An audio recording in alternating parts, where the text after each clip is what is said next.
A Fox News alert with the Pentagon confirming right now North Korea has launched some kind of ballistic missile. They apparently test-fired it early Sunday morning from a province in the western part of the country. We are awaiting the Pentagon's response and assessment. We are also awaiting a response from the White House on all of this. This latest launch comes amid heightened tensions between the U.S. and Kim Jong-un after a series of failed launch attempts and President Trump's insistence that all options are on the table. But just today, a top North Korean diplomat said Pyongyang would be willing to engage in dialogue with the Trump administration if the conditions were right. Joining me with analysis on all of this, Gordon Chang, an expert on Asia and author of Nuclear Showdown, North Korea Takes on the World.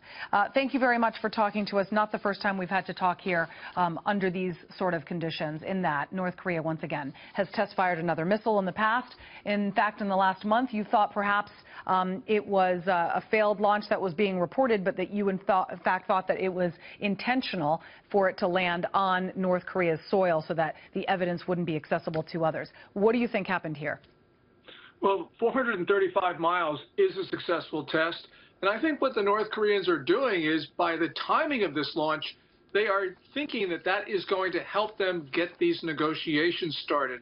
The one thing North Korea seems to want, because we've seen in the last 2 or 3 days a number of initiatives in this regard, they seem to want relief from sanctions.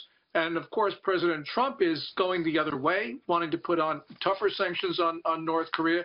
So this is coming to a head. And I think the missile launch was an attempt to try to get the Trump administration and Moon Jae-in, the new president of South Korea, to the bargaining table. So you think that this was an intentional message? This test launch today was an intentional message to President Trump? Yes, because, we didn't see a missile launch in the run-up to the South Korean elections. And the reason is that the candidate that North Korea wanted, Moon Jae-in, who eventually won, was leading. And I think that they wanted to prevent anything from happening that would derail his candidacy. Now that Moon Jae-in is actually president of South Korea, we know that Moon wants to start talks with North Korea. He also wants to provide aid to the North Koreans. And so I think the North Koreans right now think that this is a perfect time for them to really corral the international community, including the United States, get them to sit down and to do what North Korea wants. In late April, the president, Donald Trump, had warned in an interview to Reuters that a, quote, major conflict with the North was possible, but that he would prefer a diplomatic outcome to the dispute over its nuclear and missile programs. And then we hear about this person from the region, from Pyongyang and that regime, saying that they would consider sitting down with the U.S. President Trump said he would if the conditions were right. What is all of this? Well, I think all of this right now is really confusion on everyone's part. Absolutely.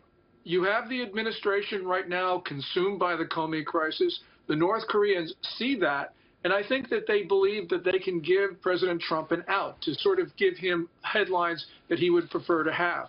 Now, I think the North Koreans are timing this wrong, but nonetheless, that's the way they think. They think in ways which are very different than the ways we do. And so I think that's why sometimes they get themselves into trouble. But nonetheless, in their way of thinking, they believe this is a good time right now to put the U.S. on the back feet. You have said to me in the past that President Trump has tried to coax the Chinese to help on North Korea, tried to flatter the Chinese President Xi Jinping, and he's ignored blatant Chinese support for Pyongyang. What do we do with China? What message do we send to them? And was our message that we sent to Syria strong enough to send a message to North Korea that we mean business? Yeah, I think President Trump needs to give the Chinese a deadline. As you point out, they've flattered Xi Jinping, the Chinese ruler, and also President Trump has flattered Kim Jong-un last week with those messages about Kim being a smart cookie, that Trump would be honored to talk to the North Korean leader. So clearly this is an attempt, I think, to sort of at least establish a dialogue path. But, President Trump has said very clearly that if the Chinese don't help, that if the North Koreans don't disarm, that he will do this on his own and that the United States has the ability to do that. That's a threat, of course, and that's hanging over the heads of the North Koreans, who obviously want to prevent that eventuality. So I think that they're trying to see right now if they can actually sit down and talk. But, the Chinese always have wanted to talk. Now the South Koreans want to talk. President Trump is open to the idea of talking. And so it seems propitious, at least at this point, for negotiations. Right. I think negotiations are premature. You don't talk to the North Koreans until they know they're defeated. We're a long way from that.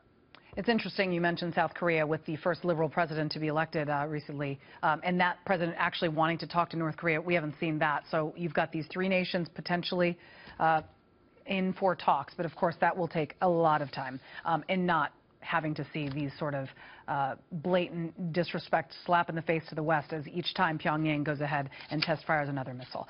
Gordon Chang, of course, great to have you on, and we look forward to the next time. Not to a Pyongyang, obviously, launch, but to our interview. Thank you.